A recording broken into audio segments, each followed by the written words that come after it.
छात्रों, आज हम हमारी संस्कृत पुस्तक का पाठ 8 कारक स्टार्ट करने जा रहे हैं। पहले हम कारक पढ़ चुके हैं, अब हमारा इस पाठ का रिवीजन स्टार्ट हो रहा है। तो सबसे पहले मैं आपको कारक की परिभाषा बताना चाहूँगी कि कारक किसे कहते हैं। कि वाक्य में जो शब्द संज्ञा या सर्वनाम का संबंध क्रिया के साथ दर्शाते हैं वे कारक कहलाते हैं। अर्थात मैं अपनी भाषा में समझाना चाहूँगी कि कर्ता का क्रिया के साथ जो सीधा संबंध होता है वही कारक कहलाता है। उस संबंध को व्यक्त करने वाले चिन्ह या प्रत्यय कारक चिन्ह या विभक्ति चिन्ह कहलाते हैं। जैसे मान लीजिए हम बोलते हैं कि कारक चिन्ह और विभक्तियाँ, जैसे हम बोलते हैं कर्ता ने, तो यानी कर्ता कारक में इसका विभक्ति चिन्ह ने का प्रयोग किया जाता है, तो ये इसके कारक चिन्ह या विभक्ति चिन्ह कहलाते हैं। संस्कृत में कारक और उनकी विभक्तियाँ इस प्रकार हैं। कारक कितने होते हैं और कौन कौन से होते हैं, उनके कारक चिन्ह तथा विभक्तियाँ कौन कौन सी होती हैं, आइए अब हम उसके बारे में जानकारी प्राप्त करते हैं। कि संस्कृत में कारक 6 प्रकार के होते हैं। पहला कारक है कर्ता कारक, और कर्ता कारक का विभक्ति चिन्ह होता है ने। हम बोलते हैं ना कर्ता ने, तो यानी इसका हम विभक्ति चिन्ह साथ में बोलते हैं कर्ता ने, तो कर्ता कारक का विभक्ति चिन्ह ने। और कर्ता कारक में विभक्ति होती है प्रथमा विभक्ति। दूसरा कारक है कारक कर्म कारक, और कारक चिन्ह है को, और इसमें विभक्ति होती है द्वितीय विभक्ति। करण कारक का विभक्ति चिन्ह है से या के द्वारा, विभक्ति है तृतीय विभक्ति। संप्रदान कारक कारक चिन्ह के लिए और विभक्ति है चतुर्थी। अपादान कारक से, अब इसका भी यहाँ पर कारक चिन्ह से है, अपादान कारक का और करण कारक का भी से है, किंतु इन दोनों में अंतर है।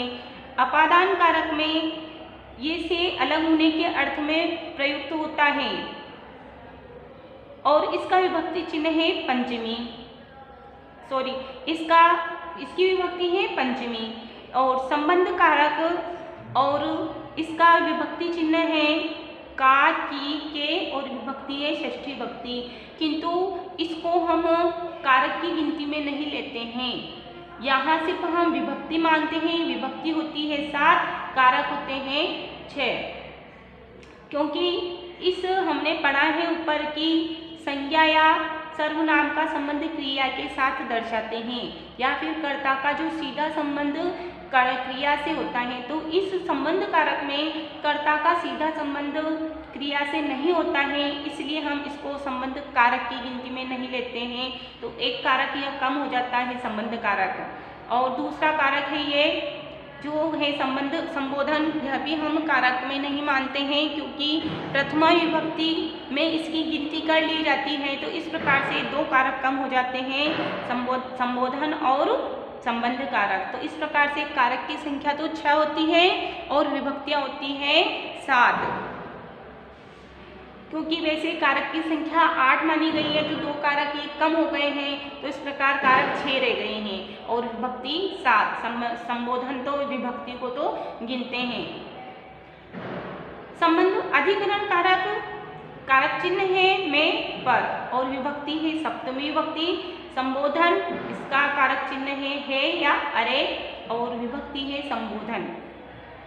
संस्कृत में संबंध एवं संबोधन को कारक नहीं मानते। देखिए अब यहाँ पर स्पष्ट किया गया है, संबंध एवं संबोधन को कारक नहीं मानते हैं, और उसका रीजन भी मैंने बताया है और यहाँ भी दिया गया है, क्योंकि इनका सीधा संबंध क्रिया के साथ नहीं होता है, इसलिए इनको कारक नहीं माना जाता है। इस प्रकार से संस्कृत में कारक की संख्या 6 होती हैं। और कौन कौन से पुनः बताना चाहूँगी मैं, कर्ता कारक, कर्म कारक, करण कारक, संप्रदान कारक, अपादान कारक और अधिकरण कारक। इस प्रकार से कारक की संख्या 6 है और विभक्तियाँ 7 हैं, प्रथमा, द्वितीया, तृतीया, चतुर्थी, चतुर्थी, पंचमी, षष्ठी, सप्तमी और संबोधन।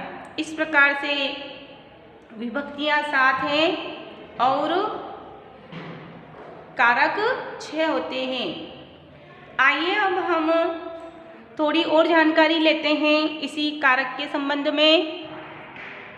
कारक और इनकी विभक्तियां इस प्रकार हैं। चलिए हम पढ़ते हैं कौन कौन से कारक होते हैं, उनके विभक्ति चिन्ह या कारक चिन्ह तथा विभक्तियां। कारक, कर्ता कारक, कारक चिन्ह है ने, विभक्ति है प्रथमा। कर्म कारक, कारक चिन्ह को, विभक्ति द्वितीया। करण कारक, कारक चिन्ह से या के द्वारा, विभक्ति तृतीया। संप्रदान कारक, कारक चिन्ह के लिए, विभक्ति चतुर्थी विभक्ति।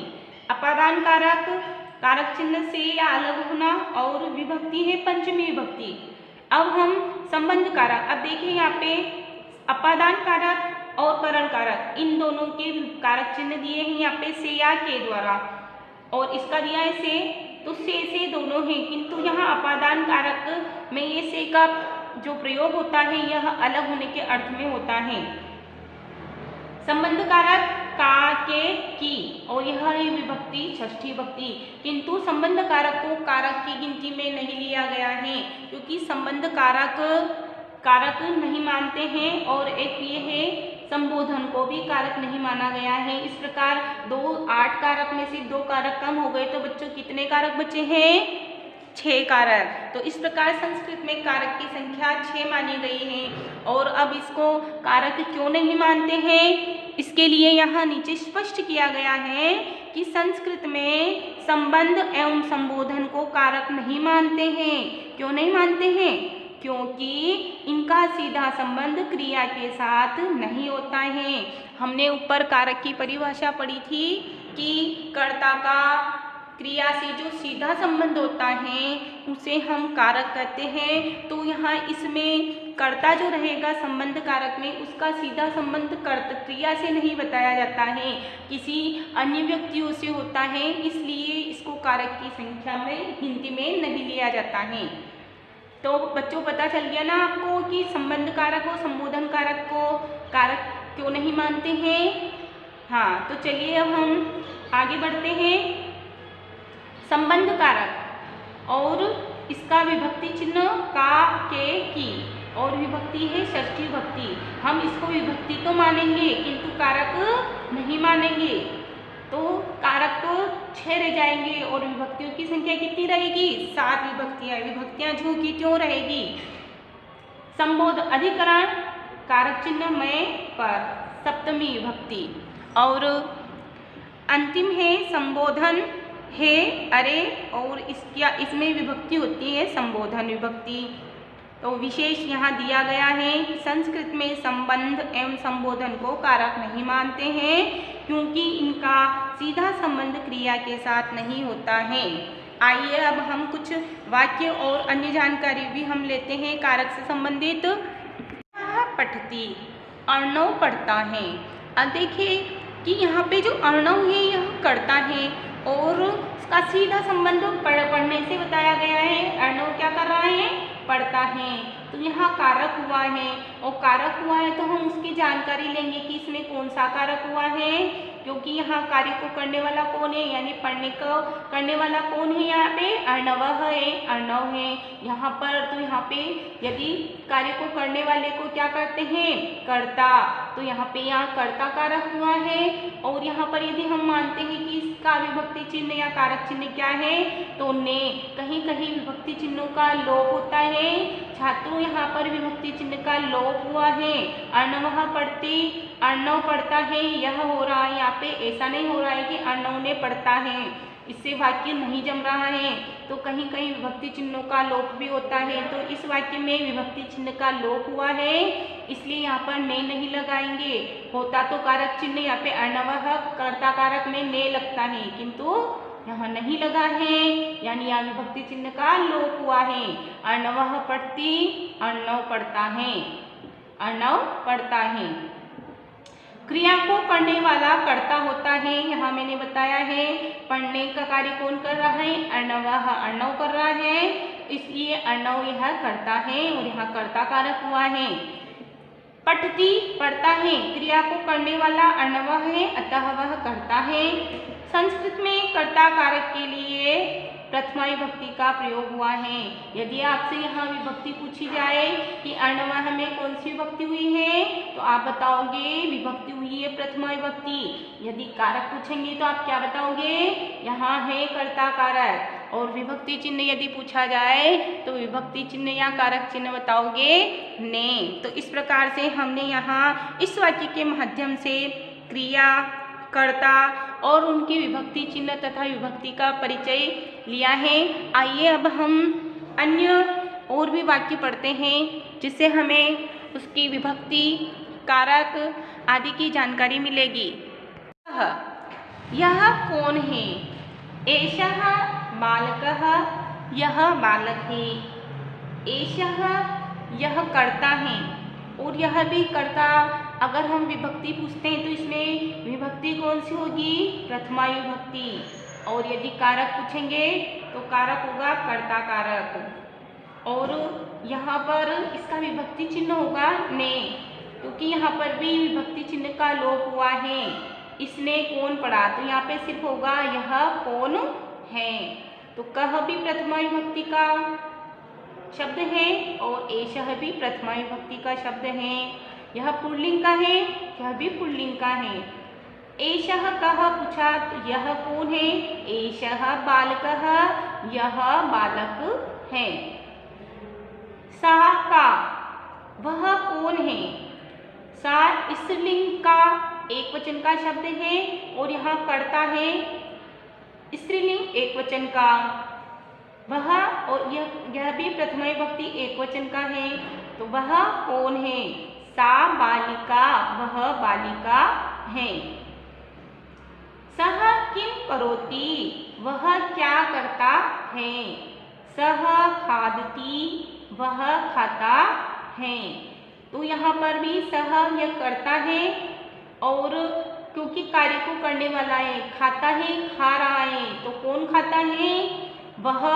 तो यह तो होता है यहाँ पे कर्ता कारक। कारक पूछे तो कौन सा कारक हुआ है, तो आप बताएंगे यहाँ पे कर्ता कारक है।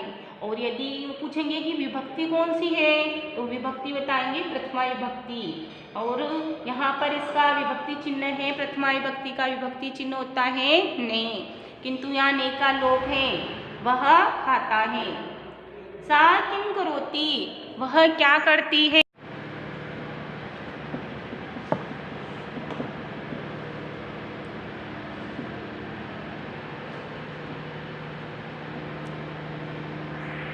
तो छात्रों, आपको ऊपर ही ऊपर कह, को और के ये जो शब्द दिए हुए हैं यह भी प्रथमा विभक्ति के शब्द हैं, किंतु ये हैं सर्वनाम शब्द जो कि किम सर्वनाम से बने हुए हैं और तीनों में ही यहाँ पर है ये प्रथमा विभक्ति के शब्द हैं। प्रथमा विभक्ति एक वचन, द्विवचन और बहुवचन।